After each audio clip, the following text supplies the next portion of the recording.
God says, I'll put you beside the reapers this year. Enjoy the harvest this year. நீங்க அறுவடை செய்து கொண்டே இருப்பீங்க. விசுவாசம் உள்ளவங்க சத்தமா ஒரு ஆமென் சொல்லிருக்கலாம். நீங்க சந்தோஷத்தை அறுவடை செய்வீர்கள், நீங்கள் மகிழ்ச்சி அறுவடை செய்வீர்கள், நீங்கள் உயர்வை அறுவடை செய்வீர்கள், நீங்கள் கிருபைகளை அறுவடை செய்வீர்கள், நீங்கள் ஆசீர்வாதங்களை அறுவடை செய்வீர்கள், நீங்க தயவை அறுவடை செய்வீங்க, நீங்க அற்புதத்தை அறுவடை செய்வீங்க, புதிய ஆத்துமாக்களை அறுவடை செய்வீங்க. இயேசுவின் நாமத்தில் கர்த்தர் இந்த ஆண்டை உங்களுக்கு அறுவடையின் ஆண்டாய் மாற்றி கொடுப்பார். இந்த ஆண்டு உங்களுக்கு அறுவடை ஆண்டாக இருக்கும். ஆசீர்வாதத்தை அறுவடை செய்வீர்கள், ஆத்துமாக்களை அறுவடை செய்வீர்கள் அப்படின்னு ஜான் ஜெபராஜ் சொல்றார். எப்படி அறுவடை செய்கிறோம், எதை அறுவடை செய்கிறோம் என்றதை அப்புறம் பார்க்கலாம். முதல்ல நம்ம ஜான் ஜெபராஜ் ஏன் இப்படி இழைச்சி போயிட்டார், அப்படியே பாதி ஆகிட்டுக்கிறாரு. நம்ம பார்த்தா மாதிரி இல்லையே, அப்படியே டிஷர்ட் போட்டு ஃபுல்லாக டிஷர்ட் போட்டுன்னு கம்பீரமாக நடந்து வந்த ஜான் ஜெபராஜினுடைய உடல் இப்போ இல்லையே. ஏன் என்னாச்சு, ஏன் இழைச்சி போச்சு, கண்கள் எல்லாம் உள்ளே போயிடுச்சு, வாயெல்லாம் ஒட்டி போயிடுச்சு. ஏன் இங்கே ஒரு மனிதனுக்கு தன்னுடைய சரீரத்தை எப்படி ஆரோக்கியமாக வச்சுக்கிறது அப்படின்னு யாரும் சொல்லிக் கொடுக்குறது கிடையாது. ஒரு ஸ்கூலுக்கு போனால் அவங்க கல்வியை சொல்லிக் கொடுக்குறாங்க, ஆரோக்கியத்தை முழுமையாக சொல்லிக் கொடுக்குறது கிடையாது. இப்போ சர்ச்சுக்கு போனால் அவங்க கடவுளை பற்றி சொல்கிறாங்க, ஆனால் நமக்கு தேவையான மனித சரீரத்துக்கு தேவையான ஆரோக்கியத்தை பற்றி அவங்க சொல்லிக் கொடுக்குறது கிடையாது. இப்படிலாம் நம்முடைய சரீரம் செயல்படுது, நம்ம இப்படி பார்த்துக்கணும், அதுக்கு பராமரிக்கணும், பதப்படுத்தணும் அப்படின்னு சொல்லி யாரும் சொல்கிறது கிடையாது. எங்கள் சர்ச் பாஸ்டர்கள். ஜான் ஜெபராஜ் இப்படி இழைச்சி போயிருக்காரு. உணவு சாப்பிட்டா நம்ம ஆரோக்கியமாக இருந்துடலாம், உடல் புஷ்டியாக இருந்துடலாம், எல்லாத்தையும் சாப்பிட்டா கண்டதை மண்டதை நம்ம பார்க்கறதுல நினைக்கிறதெல்லாம் சாப்பிட்டா நல்ல சக்தி வந்துடும் நமக்கு அப்படின்றது தான் ரொம்ப தவறான வேலை. ஜான் ஜெபராஜ் ஒரு பிரியாணி பிரியர். எங்கே போனாலும் இவருக்கு பிரியாணி கிடச்சிடும். தம்பி பிரியாணி சாப்பிட்றாரு, நல்லா அவருக்கு விருப்பமாச்சுன்னு சொல்லிட்டு சட்டியாக பிரியாணி செஞ்சு இவர்கிட்ட கொடுத்து வச்சிருவாங்க. தம்பிக்கு ஒரு பழக்கம் என்னென்னா, தரையில் உட்காந்து தான் சாப்பிடுவார். அது ஒரு நல்ல பழக்கம் தான். எல்லோரும் தரையில் உட்காந்து சாப்பிட்றது நல்லது தான்.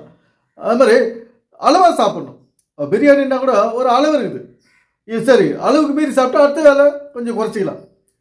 அடுத்து தொடர்ந்து பிரியாணி சாப்பிட்றது, தொடர்ந்து கறி, மட்டன் பிரியாணி, சிக்கன் பிரியாணி, இது மாதிரி அடிக்கடி சாப்பிட்றது, இதெல்லாம் தவிர்க்கப்பட வேண்டிய ஒரு விஷயம்.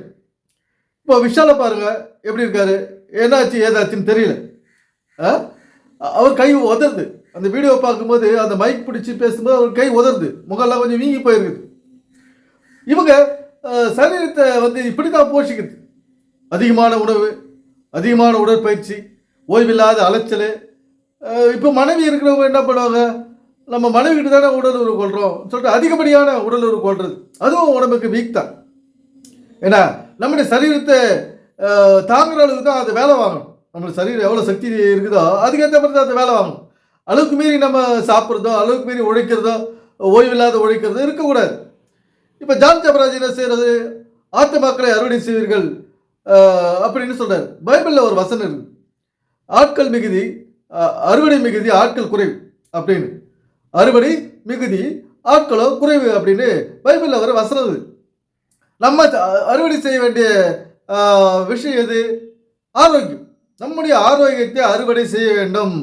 நம்முடைய ஆரோக்கியத்துக்கு ஏற்ற செயல்களை செய்ய வேண்டும். நம்முடைய ஆரோக்கியத்துக்கு ஏற்ற உணவுகளை உண்ண வேண்டும். அப்படின்றதால நம்ம செய்ய வேண்டும். அப்போ தான் நமக்கு ஆரோக்கியம் கிடைக்கும்.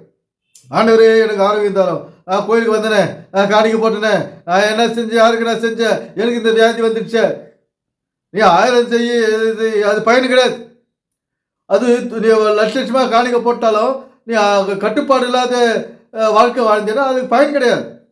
உணவில் கட்டுப்பாடு வேணும், உடற்பயிற்சி செய்யணும், சாப்பிட்டு படுத்துக்கிறது, உட்காந்துக்கிறது, டிவி பார்க்குறது, இது மாதிரி இருக்கக்கூடாது. உடற்பயிற்சி, மூச்சு பயிற்சி ஒரு நல்ல விஷயம். ஏன்னா மூச்சு பயிற்சி பண்ணுங்க, தம் பிடிங்க, மூச்சை அப்படி படித்து நம்முடைய நரம்புகள் சீராகுது, ரத்த ஓட்டம் சீராக, நரம்புகள் எல்லாம் அங்கங்கே எங்கெங்கே மடங்கி ஒடுங்கி போயிருக்குது அதெல்லாம் சீராகுது. இப்போ நான் அதை பார்த்து மூச்சு பிடிச்சோன்னு கழுத்து தூக்கணும் பாருங்க, அப்படியெல்லாம் அது சரி பண்ணும். நான் இப்படி தான் சரி பண்ணுறது.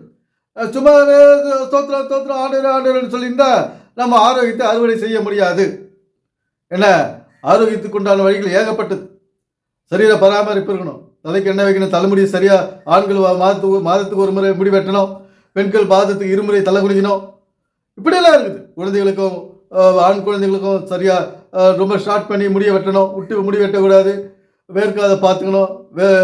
விளையாட்டு வந்து மண்ணில் விளையாட்டு வந்து வீட்டில் முகம் கை கால் கழுவாத வந்து படுத்துக்க கூடாது. சிறு பிள்ளைகள் பெரியவர்கள் வந்து காலையில் குளிச்சுட்டு போகிறாங்க வேலைக்குன்னா ஈவினிங் வந்து தலை மேலே தண்ணி ஊற்றலாம், வெறும் தண்ணி ஊற்றணும். காலையில் சோப்பு ஷாம்பு போட்டு குளிச்சுட்டு போகிறவங்க ஈவினிங் ஜென்ட்ஸ் வந்து தலை மேலே தண்ணி ஊற்றலாம். டெய்லி 2 வேளை தலை மேலே தண்ணி ஊற்றலாம். அதே மாதிரி லேடிஸ் வந்து வேலைக்கு போகிறவங்க காலையில் உடம்புக்கு சோப்பு போட்டு குளிச்சுட்டு போகிறாங்கன்னா ஈவினிங் வந்து முகத்துலேருந்து நல்ல வெறும் தண்ணி ஊற்றி துடைக்கணும். காலையில் சோப்பு போடணும், மதியம் வந்து வெறும் தண்ணி ஊற்றி துடைக்கணும். அதுக்கப்புறம் பெண்கள் வந்து வாரத்தில் 2 நாட்கள் தலை குளிக்கணும். அதை நான் சொல்லல, பைபிள் சொல்லுது. இதெல்லாம் பைபிள் ஆகாங்க நிகழ்ச்சிகளாகவும் அற்புதங்களாகவும் இயேசு கிறிஸ்து நடத்தி வச்சிருக்காரு. என்ன 5 அப்பம் 2 மீன்னா அது பெண்களை குறிக்குது. இப்போ மீன் வந்து எதில் இருக்குங்க? தண்ணியில் இருக்கும். மீன் வந்து எதில் இருக்கும்? தண்ணியில் இருக்கும். அப்போது அந்த பெண்களை குறிக்குதுன்னா அந்த பெண்கள் வந்து வாரத்தில் 2 நாட்கள் தலை குளிக்கணும். அப்போ தான் அவங்களுக்கு ஆரோக்கியம். என்ன சும்மா வந்து வாரத்துக்கு 1 நாள் குளிச்சுட்டு, அதுவும் சண்டே லீவ் விட்றாங்கன்னா அந்த கிறிஸ்டின் பெண்கள் வந்து சண்டே தான் குளிப்பாங்க. சண்டே குளிச்சுட்டு அடிச்சுட்டு தலையை ஆத்தாத ஓடி சர்ச்சில் உட்காந்துட்டு இதனால் உடம்பு கெடுது. நல்லா குளிச்சிங்களா அன்றைக்கி சரியாக நல்லா ஆற்றுன உட்காந்து எதுக்கு அரசாங்கத்தில் ஞாயிற்றுக்கிழமை லீவ் விட்றாங்க? இது தலை குளிச்சுட்டு ஈரத்தோடு போய் சர்ச்சில் உட்காந்துக்கின்றதுக்கா? அது கிடையாது.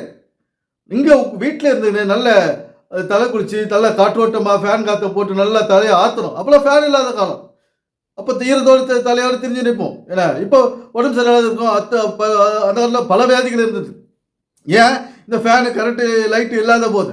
இப்போ ஹீட்ரு இது போட்டுக்கிறோம். நம்ம பாத்ரூமில் நல்லா துடுத்தில் குளிச்சுட்டு பெண்கள் வாரத்துக்கு 1 முறை 2 முறை நல்லா தலையை ஆற்றணும். ஃபேன் போட்டு ஈரப்போக தலையை ஆற்றணும், ஆரோக்கியம் எடுக்கும். அது மாதிரி இப்போ ஆண்கள் வந்து வாரத்துக்கு சில நாட்கள் ஒரு இடத்துல இன்னொரு இடத்துல பாருங்கள் சில மீன்கள் இருக்கும், சில மீன்கள் சில அப்பங்கள் இருக்கும். அது மாதிரி ஆண்கள் வந்து ஒரு 4 நாளாவது தலை குளிக்கணும். என்ன 4 நாளாவது ஷாம்பு போட்டு தலை குளிக்கணும். டெய்லி எண்ணெய் வைக்கணும். ஆண்கள் எல்லாருமே எண்ணெய் வைக்கணும். தலைமுடிக்கு தேங்காய் எண்ணெய். இந்த மாதிரி நாம் ஆரோக்கியத்தை அறுவடை செய்ய வேண்டும் நண்பர்களே. இதையெல்லாம் எந்த பாஸ்டரும் சொல்கிறது கிடையாது. நமக்கு நாம இதெல்லாம் உணர்றது கிடையாது. ஏதோ கடல் கும்பிட்டா நம்ம ஆரோக்கியம் வந்துடும், பாட்டு பாடிட்டா நமக்கு குரல் எல்லாம் சரியாக வந்துடும் அப்படின்னு நம்ம நினச்சிக்கிட்டு ஏமாந்து போனதான் இங்கே நடந்து கொண்டிருக்கிற நடந்த வேலை. அதனால் இனியும் எதை நம்பியும் எதை கண்டும் நாம் ஏமாறாமல்